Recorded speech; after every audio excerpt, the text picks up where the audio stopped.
این رفیق ما آقای میبودی باید دیگه یه ذره دست از این محافظه کاری برداره. نمیشه همه رو هم یه جا آدم بخواد داشته باشه، نمیشه. باید خط آدم معلوم باشه، تلویزیون هم باید خطشو معلوم بکنه.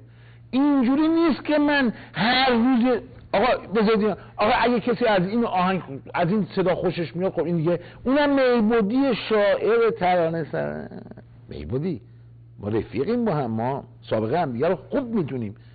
جناب عالی اگه از این صدا خوشت میاد من باید تو خیلی چیزا تردید کنم. بخش کنید لطفا.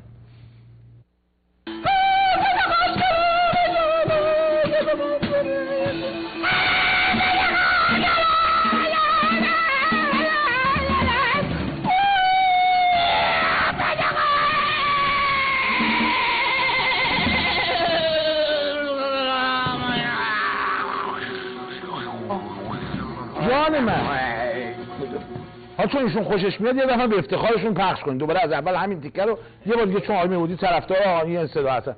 نمیشه که آخه این صدایشی که طرفدار خوشش جز حافظ خوش کلام شد مرغ سخن سرای تو، حافظ خوش کلام شد مرغ سخن سرای تو، حافظ خوش کلام شد مرغ سخن سرای تو، حافظ خوش کلام شد مرغ سخن سرای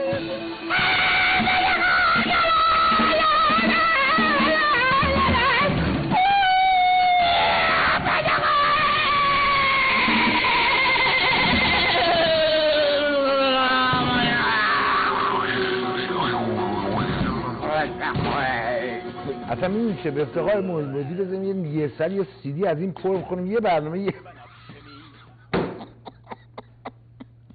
نمیشه.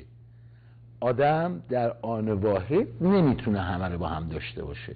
میدونم بالاخره فلان، ولی نمیشه. آقا این صدایی که زده خوشش بیاد خداییش ها